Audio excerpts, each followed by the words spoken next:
Good afternoon.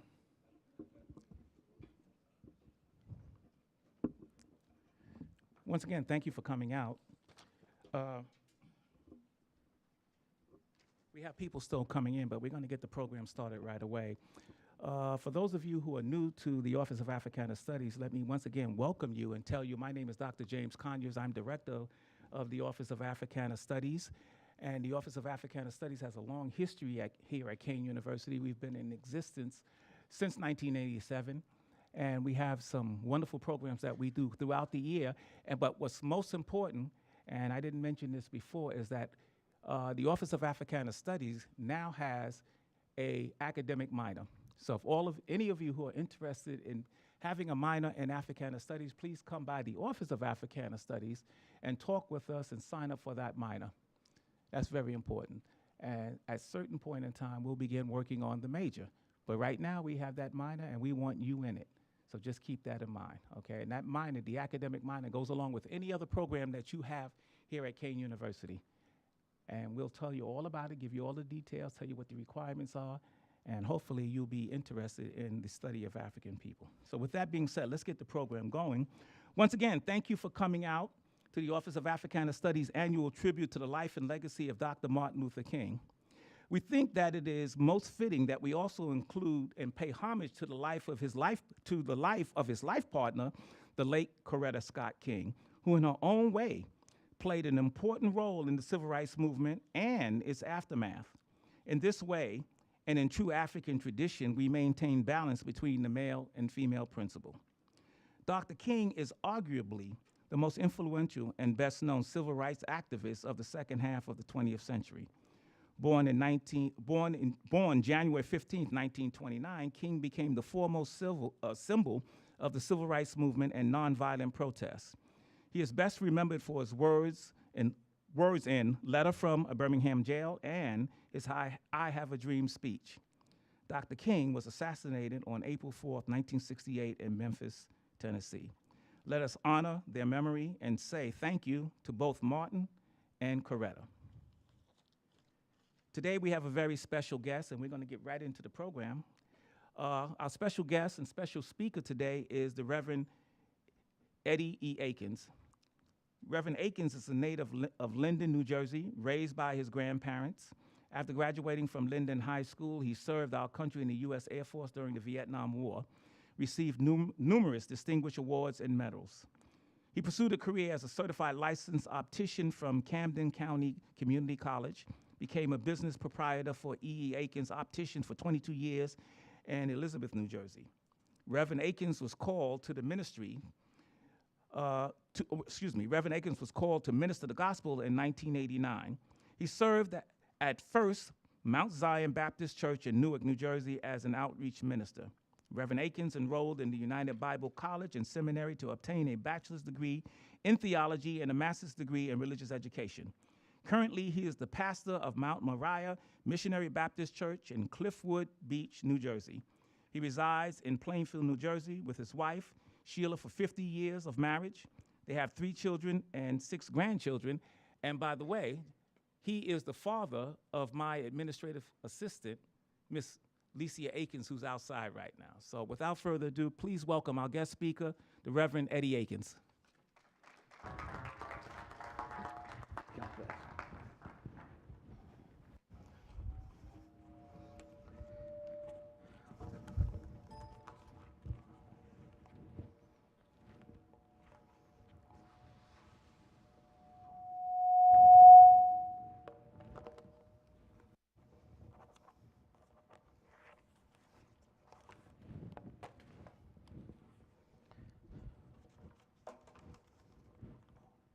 Good afternoon, everyone.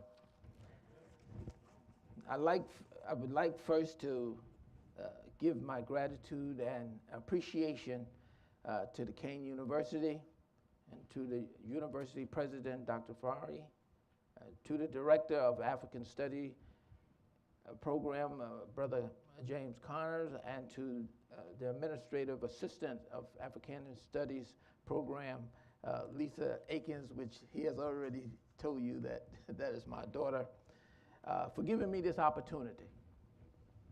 to give honor and to give acknowledgement to an icon in our American history, and by the name of Reverend Dr. Martin Luther King Jr., who had a dream that he wanted to share with humanity.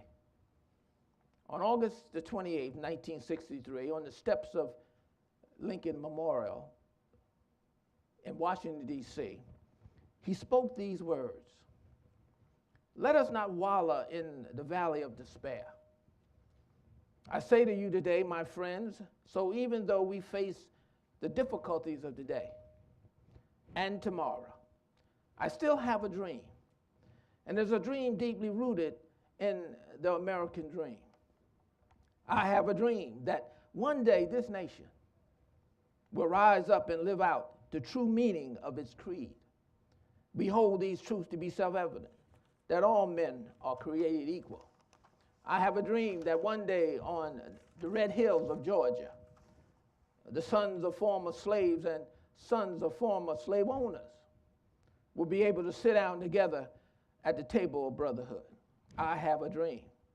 And that one day even the state of Mississippi, a state swelling with the heat of injustice, swelling with the heat of oppression, will be transformed into an oasis of freedom and justice. I have a dream today." And with that being said to the masses, the people standing at the memorial, Dr. King wanted them to share in that dream with him. Reverend Dr. Martin Luther King Jr. was not only a Baptist preacher of faith, but he was also a preacher who was able to expound and expose America for its many injustices which exists in our society today. The honor and awards that were given to Dr. King was not just because he could converse and accuse with his speeches, but because of his method of wisdom. He accomplished a line of tolerance between law and custom, between what we ought to do instead of what we want to do, because treating others the way you should treat yourself. And by accomplishing this in all intents and purposes, he achieved this without a physical civil war here in America. Now, in order to review history of anyone's background, you should examine where they came from. The Dr. King Jr. was born January the 15th, 1926, to Martin Luther King Sr. and to Alberta Williams. Dr. King really had his vocation placed on him before he was born, for you see, his father was a preacher. His grandfather was a preacher. His great-grandfather was a preacher. His only brother was a preacher. His brother was a preacher. And at the time of his marriage to Alberta Williams, his father-in-law was the pastor of Ebenezer Baptist Church in Atlanta, Georgia. And so when you research his upbringing, you discover that by today's standard, the King family ranked as middle class.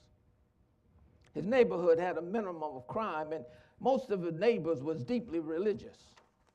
His mother taught him always to think of himself as being somebody, even though King could look around and sense the system telling him he was less than and not equal to. His father was a man of real integrity, with deep commitments to moral and ethic principles. King Sr. never hesitated to tell the truth or speak his mind, regardless how cutting it may be to you, a trait which King Jr. would inherit in his later years. Dr. King was taught that you should love people even if they hate you. And this quotation from his mother didn't become visible until he was about 6 years old, when his best friend from the neighborhood, who was white, was told by the boy's father that he could not play with his son because he was colored. And that's when the resentment toward the system of segregation tremendously affected King's development.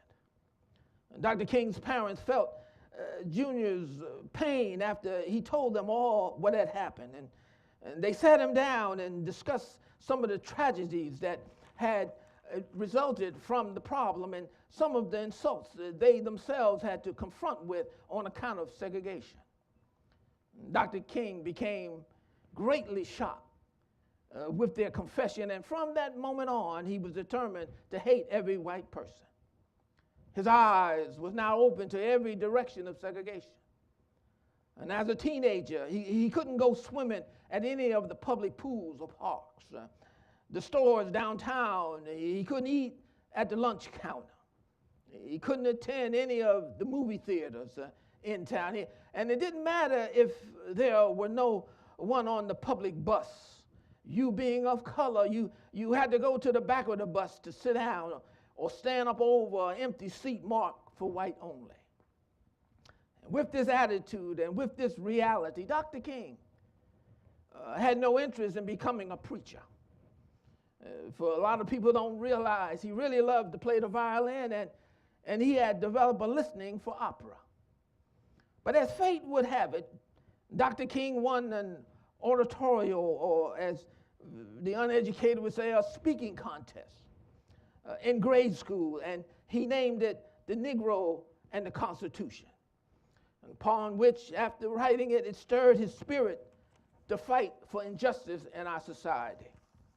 Years later, he is quoted as saying, whatever career you may choose for yourself, become a dedicated fighter for civil rights. It will make you a better doctor, a better lawyer, a better teacher. Make a greater person of yourself, a career of humanity, a greater nation for your country, and a finer world to live in. And upon winning this contest, Dr. King entered Morehouse College at the age of 15. Morehouse, a college which had been attended by 3 generations of the King family, was now his choice. And upon his freshman year, with the reading of Henry David Thoreau's essay titled On Civil Disobedience, an essay which noted that this New Englander had refused to pay his taxes and made it his choice to go to jail rather than support a war that would spread slavery territory into Mexico. This essay fascinated Dr. King with an idea of refusing to cooperate with an evil and an unjust system. King started working with organizations that were trying to make racial injustice a reality. He found out that there were many white people, particularly among the younger generation, that helped soften his resentment of white people. It was at this period in his life that he became interested in political matters and social ills in this world for all persons. This experience of reality inspired Dr. King to write that the ultimate of tragedy of segregation is not only harms one's physically, but injures one spiritually. It scars the soul and degrades the personality. It inflicts the segregated with a false sense of inferiority, with giving the segregator a false estimate of his own superiority. And with this conviction, King decided to enter the seminary, for he felt that the Negro minister should be doing much more for his people instead of shouting and stomping. King once said, if we as a people had as much religion in our hearts and souls as we have in our legs and feet, we could change the world. You see, most of the Negro ministers at that time was unlettered, not trained in cemeteries, which gave King thought to say this: any religion that professes to be concerned with the souls of men and is not concerned with the slums that damn them, the economic conditions that strangle them, and the social conditions that cripple them, is a dry as dust religion.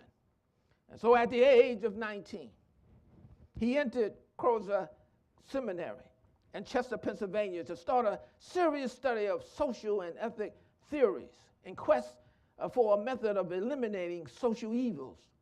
And then after finishing the college in Pennsylvania, King felt that graduate work would give him a little better grasp on his field. And so on September the 13th, 1951, Dr. King entered Boston University School of Theology. And it was at this time of his life in Boston that he met Coretta King. And by June of 1953, they got married in Marion, Alabama, by Dr. King's father.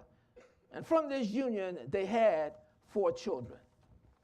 By 1954, King was called to his first pastorate, which was in Montgomery, Alabama. The name of the church was Dexter Avenue Baptist Church. And I always say this, you know, you have to watch what you ask for. He asked and he wanted to make a difference in people's lives. Well, this church was located in the heart of the segregation movement. For you see, Montgomery, the state capital of Alabama, is where Jefferson Davis became president of the Confederate States in 1861, which seceded from the Union. For years, Montgomery was known as the cradle of Confederacy. And now, as Dr. King takes over his first pastorate,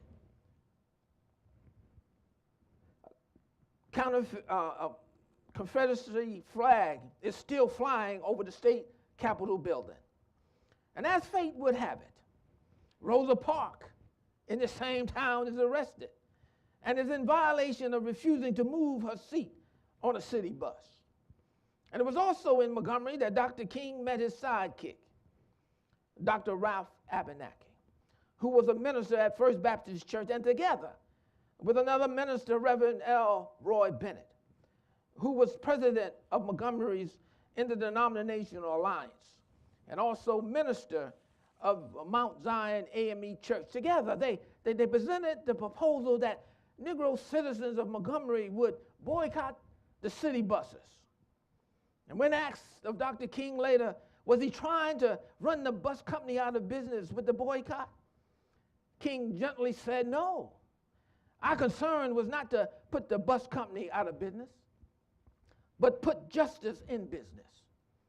And so the boycott of the city was embraced by the Negroes' rides, for they started to realize and share in a dream of equality by boycotting.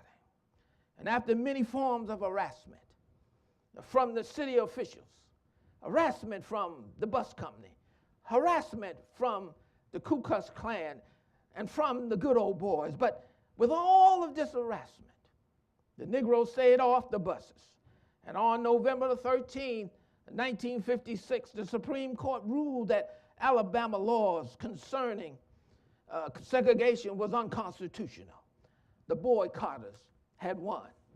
And I love what Dr. King said on the steps of the courthouse when they asked him, was he pleased with the decision? Dr. King said, I would be terribly disappointed if any of you go back to the buses, bragging, saying, we as Negro race have won a victory over the white people. We must not take this as a victory over the white man, but as a victory for justice and democracy. Well, by 1957, Dr. King became a household name. And even though the Negroes throughout the country was sharing Dr. King's dream, there was much to be accomplished. And in the northern states, the National Urban League was formed. In the Midwest, the Congress of Racial Equality was formed. The country embraced the NAACP to battle injustice of Afro-Americans. However, the South needed direct representation, and so the churches of the South started the Christian Leadership Conference and made Martin Luther King its president. And with this position, Dr. King became famous throughout the world. He made trips to Nigeria and Ghana to see the injustice done there by the control of Great Britain. He worked on the cases of Little Rock Nine, who was denied entrance into Central High School in Little Rock, Arkansas. He spoke on the 4 college students who sat down at the lunch counters in a Woolworth store in Greensboro, North Carolina. You see, people of color could buy food from the lunch counter, but they weren't allowed to sit at the counter. They had to stand up to eat whatever they bought. However, these students came in the 5 and dime. That's what us in the North used to call Woolworth. And they sat down anyway, and for their audacity, the whites in the store poured ketchup and salt and sugar on them when they were sitting there. And when that didn't move them, many of them laid hands on the student to force them off the stools. But the students would not fight back. They would wipe off whatever was poured on them and get up off the floor when knocked down, because they were sharing Dr. King's dream. And Dr. King wasn't part of the bus freedom riders of college students, riding throughout the South trying to change segregation on transportation. But King did address the problem at Albany, Georgia. And for his involvement, he went to jail, and the country outcry was so loud that the city council agreed to disintegrate the buses and trains in the stations of the city, and the Freedom Riders could start sharing King's dream. However, I felt the greatest dream to share with Dr. Martin Luther King Jr. would be the test of integration in Birmingham, Alabama. For in Birmingham was so segregated that the city officials had banned a book containing pictures of black and white rabbits.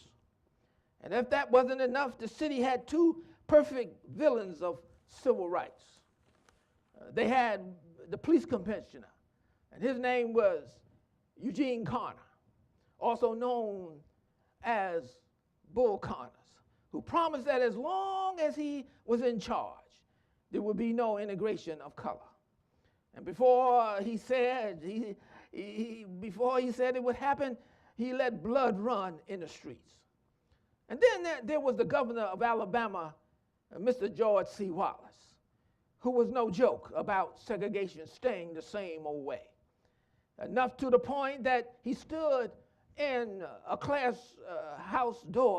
schoolhouse door, with a bat blocking it against black children trying to enter to receive an education. King's dream, by going to Birmingham, had 2 folds. First, Dr. King wanted to desegregate the city, and secondly, he wanted to pressure President Kennedy into pushing a civil rights bill through Congress.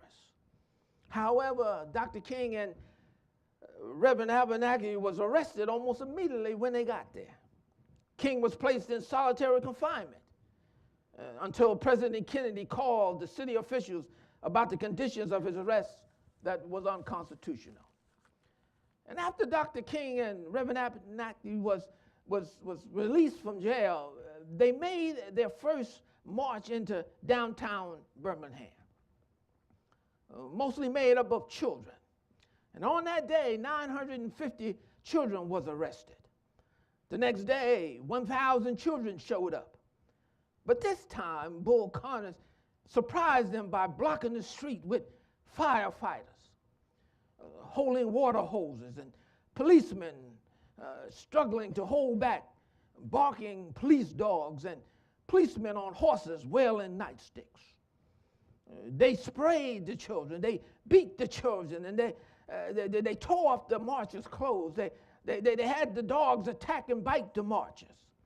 And all across the nation, millions of people, including President Kennedy, who saw the action, made him sick watching it in dismay.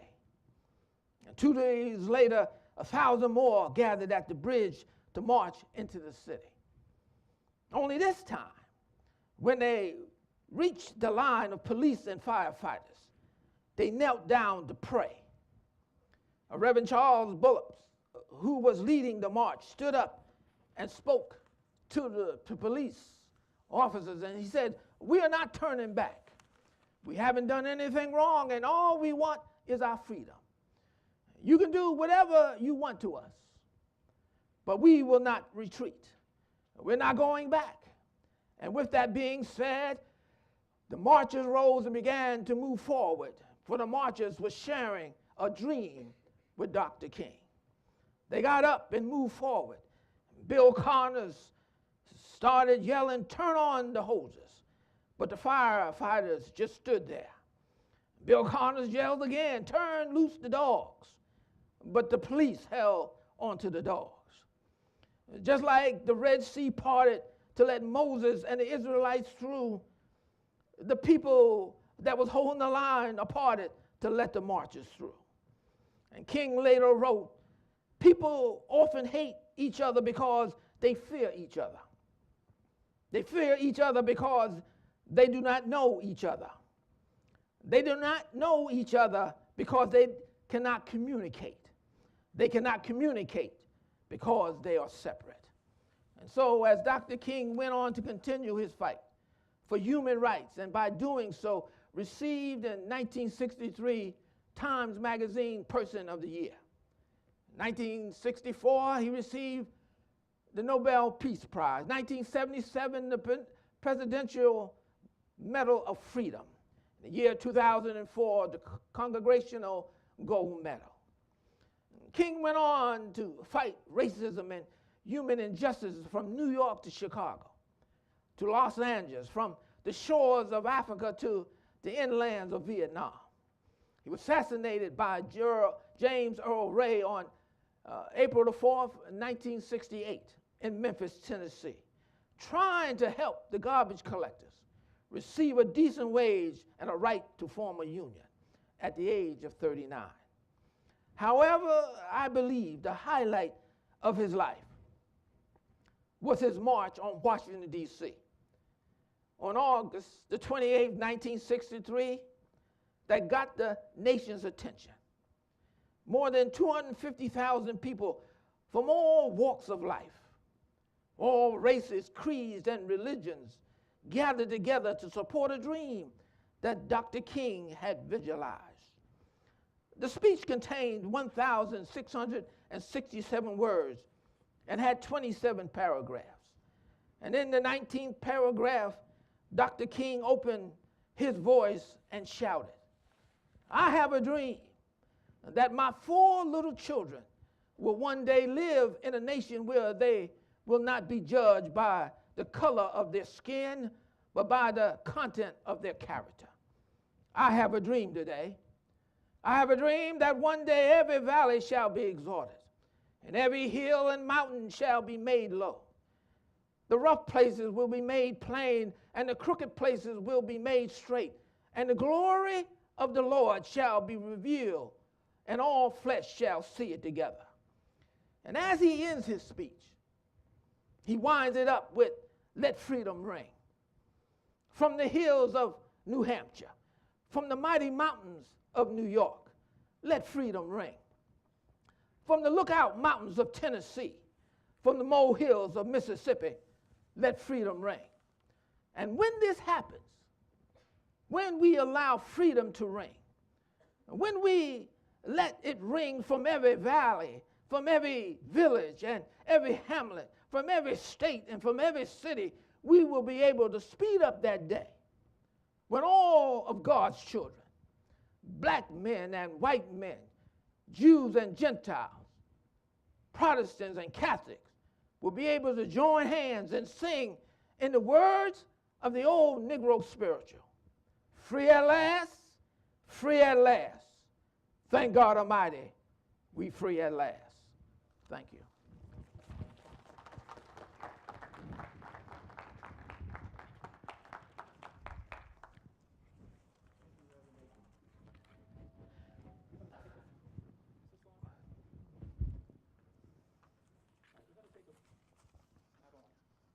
Can you hear me? Okay. We're going to take a few minutes and have the audience ask Reverend Aikens some questions. If you have any questions, any comments that you can make, now would be the best time to do it. I'm sure Reverend Aikens wouldn't mind fielding some of these questions, and all of you should have something in mind about what you heard and what you saw, at least seeing the images. How many people saw the image of Malcolm and Dr. King that went by? Very important image. From my perspective, and I must admit this and be honest with this, back in those days, as a very, very young man, I was not with Dr. King. I'm going to tell you that very, very honestly. I was with Malcolm back in those days. I'm still with Malcolm, don't get me wrong, but I've come to appreciate Dr. King very, very much. Malcolm told us, I can remember sitting in an audience like this and hearing Malcolm say, by any means necessary. And what that meant was, whatever means accomplishes the task and the goal is the means that's necessary. And contrary to what many people think, Malcolm never talked about any violence. And I can tell you that because I was there. And anybody else who was there, Malcolm talked about self-defense. And there were many, many things that Malcolm and Dr. King were in agreement on, even if they never talked about it, because that picture there was one of probably the only meeting that they ever had. And from what I've come to understand from people who were there, they didn't talk about very much. But they were in agreement on many, many things. And in fact, if you recall, in the early days of Dr. King rising to fame and glory in the nation, the FBI said that Dr. King was the #1 enemy to America, not some criminal boss, underworld criminal boss, not some head of the Ku Klux Klan, Dr. King. And they also said the same thing about Malcolm, first and foremost. So everyone here should have something in their minds. In fact, one question might be, what would Dr. King think about where we're at right now? I mean, I know that's often asked, but it needs to be asked many, many times, because people nowadays, in all shapes, forms, and fashions, conjure up Dr. King to support whatever they want to support, not really understanding Dr. King. I mean, I've even heard the guy with the blonde hair. What's his? Trump. I even heard Donald Trump conjure up Dr. King, and other people to support whatever they think they want to support in terms of their agenda, not understanding. Back in those days, those people wouldn't even be caught 10 feet near Dr. King, and they're conjuring up Dr. King. So, Reverend Aikens, the first question would be, what do you think Dr. King would think about the political climate in America today?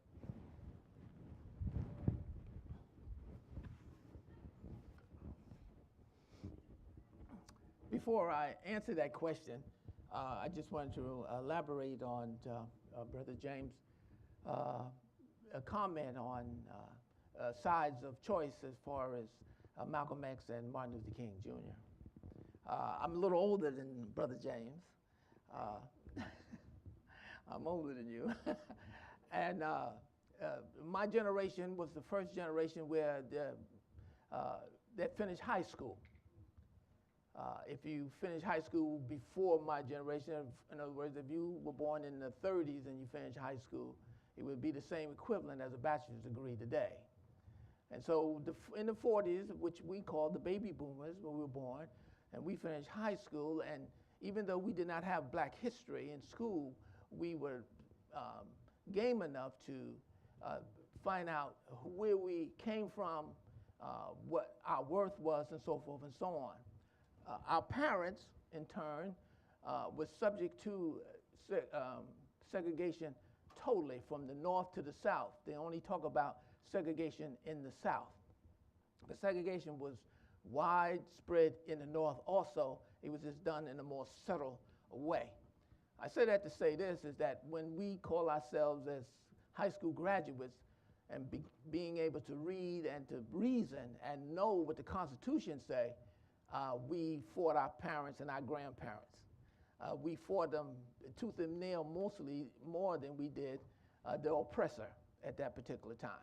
And so as Dr. Connors was saying, most of us favored Malcolm X, and our parents favored Martin Luther King Jr. So I just want to let you know for some history. If Dr. King was alive today, I think he'd be totally disappointed. Because what has happened is, it may not be an outward form of segregation, but it's a mental capacity of Jim Crow theory that is still in the minds of many people. I'm proud of you that are sitting here today to even listen to this dissertation is because a lot of people look at the slides that you see there, you've read, and mostly everyone here have heard about Martin Luther King, you've read about other historians who fought civil rights, from Gandhi to all, and all you're doing is reading it. But if you haven't lived it, it really is something that you cannot put your hand on. I say this to say this, is that still our young people today are not living up to the constitutional right in which they have. And that's for all of you. I see the way the police handle certain situations. Most of it is very unconstitutional. And as we know, I don't have to tell you, most of them is done because of people of color. Youngsters are being shot without due process, patted down without due process. But not only that, the mindset, and I was talking to Dr. Connors about it when I first came into the building, the mindset of the young people today feel that the world owes them something. And by doing that, they do not pay attention to the laws and regulations and their self-respect. Everyone here is somebody. You should treat yourself as somebody. And what I say by that is, I may sound like your mother or your grandparents, but when a gentleman walks with his pants below his hips, he's not respecting himself. You may say, well, you old fogey, that's the style. But if I had to employ you, you would be the outside looking in. If I had to give you a favor, you'd be the outside looking in, because there is rules and regulations. Young ladies, tattoos everywhere except where they should be in the syringe, all over your body. It's not in my bio, but I worked for the state for many years as a counselor, trying to get people jobs, opportunity, go to college, and so forth and so on. And their character of who they are, their self-esteem of who they are, denied them many a times of aggressing and going ahead. So I'm saying that Martin Luther King would be a little disappointed because it may seem old-fashioned to you. Excuse me. It may seem old-fashioned to you, but the object is to go to high school, graduate, go to college or higher learning, trade. The next thing is to try to find a place in America where you are somebody, instead of the things that we have trying to beat the system.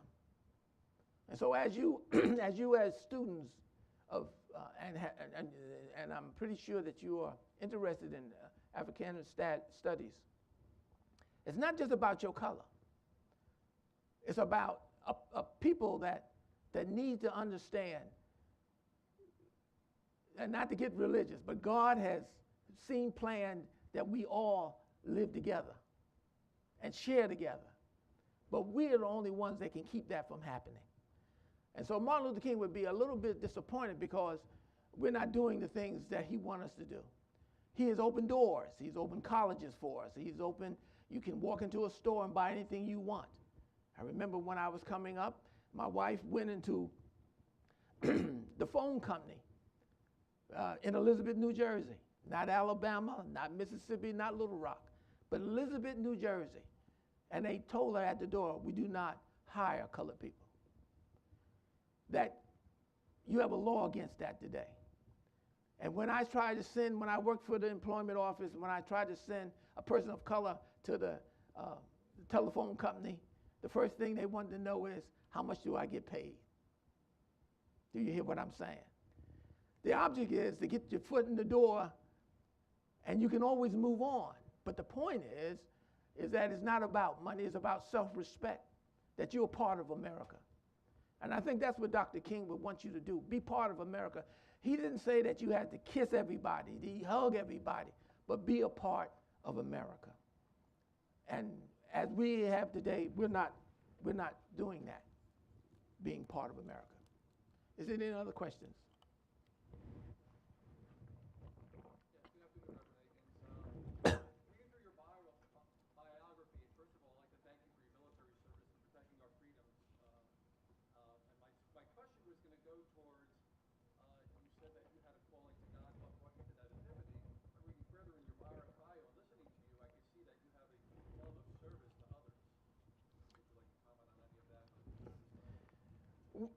Well, I had made a comment, if you was listening, that Dr. Martin Luther King hadn't always been the crusader as he wound up being because of injustices. You know, people can talk about a fight, but until you get in a fight, that's the way you react. And because of that 6-year-old commentation that I had told you about, where the father said, "You cannot play with my child because the skin of your color," he had a lot of resentment. I brought that up to say is that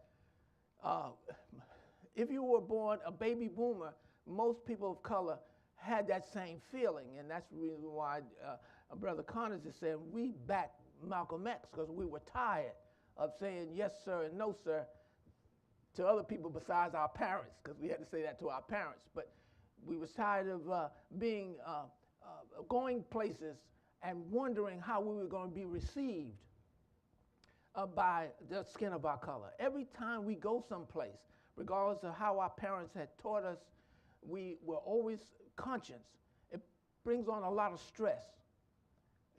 And that's the reason why I was saying Martin Luther King would be highly disappointed today, is because many people of color today don't have that stress unless they make it themselves, being unqualified and not having the tools to do whatever they want to do.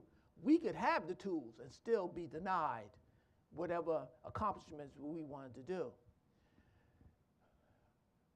But after I went to Vietnam, and I'm a Vietnam disabled veteran, I have one leg, I came back and I saw that that we're all God's people. It wasn't immediately because I came back. I had my own issues. I had medical issues. I had social issues and so forth and so on. But what I saw was an injustice, not by the white man to the black man, but the black man to the black man. And I feel that what we need to do is educate. And I think, and I'm almost positive Dr. King felt the same way. I know he preached and he gave oratorial messages to everybody. But when he got into the black church per se, he was trying to lift them up of self-esteem, that you are somebody. And I say this to each and every one of you, regardless of what hue of your skin is. You are somebody, and you were brought here with a gift. And your job is to make sure that that gift is accomplished, and God will help you. We're not worried. You should not be worried about money. You should not worry about fame. But you should be worried about what you love to do in your heart. When you do that, a lot of hatred leaves you. A lot of skeptics leave you. Because what you're trying to do, you're trying to help a spirit that we, as for me speaking, trying to help God out. And so that's what I don't know if I answered your question, but that's what that happened. And most of the people from Vietnam, regardless of what hue of their skin, and I worked with everybody when we, as brethren, when I asked them, I said, were you in Vietnam? And they say, yes. We have a bond together because we see the injustice of people dying, the injustice of a government oppressing people. We see women being misused and abused. We saw medicine not being there, food, people starving. And when we come back to America, we see this is done because of political reasons. And so we try, most of us that have come back, some of us came back medically damaged, but the ones that could overcome that, most of us are in the service of trying to help somebody else. Any other questions? Yes.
A very good question. One of the questions is, we all know him as nonviolence.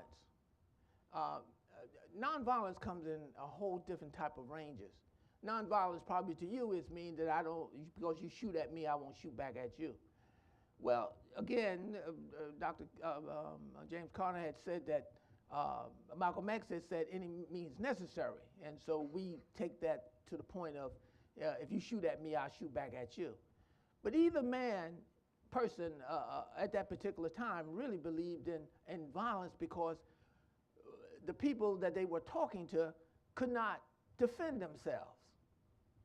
Because if you did anything contrary to who was in charge of ruling at that time, you would be dismantled, put in jail, shot, or whatever, just like today they're doing.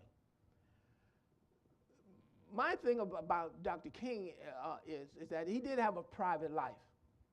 And by whole, most of the media have really kept it down to a minimum, meaning that they have said that he had extramarital affairs, that he did this and he did that and so forth and so on. My thing is that we should not try to find fault in someone who's trying to give you a hand. Meaning that if you fall down on the ice and a bum comes to give you a hand, you don't judge the bum, you judge what he's trying to do for you. That would be the thing that many of you young people are going to go in depth of any character that you study. And the main thing is society has a way of finding fault. And to give you that example, you look at the presidential race. I haven't heard one thing that they said they're going to help us do. All they're doing is finding fault of each other and killing each other in some type of rhetoric about who wears a wig and who don't, and who looks ugly and so forth and so on. They ain't say nothing about lowering our taxes, doing what they should do to try to help us as a human race. And so I'd say this, there are things in the Martin Luther King legacy that maybe not be favorable in your eyesight. He had a private life that I've read on that I would not expound, because the point is it maybe would lessen some of your honorability of who he was.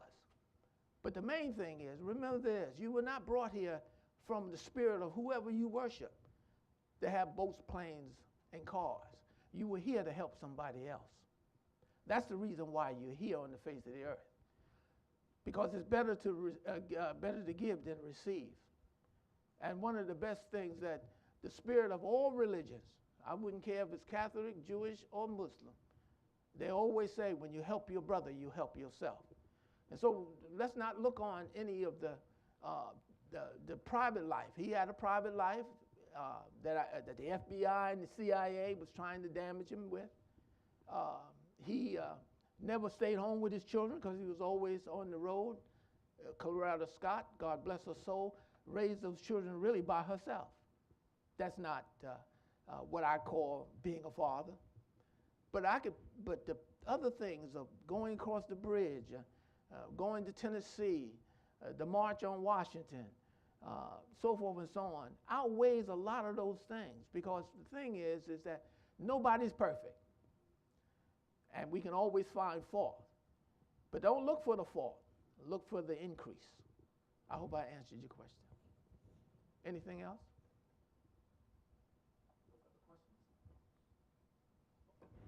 Thank you.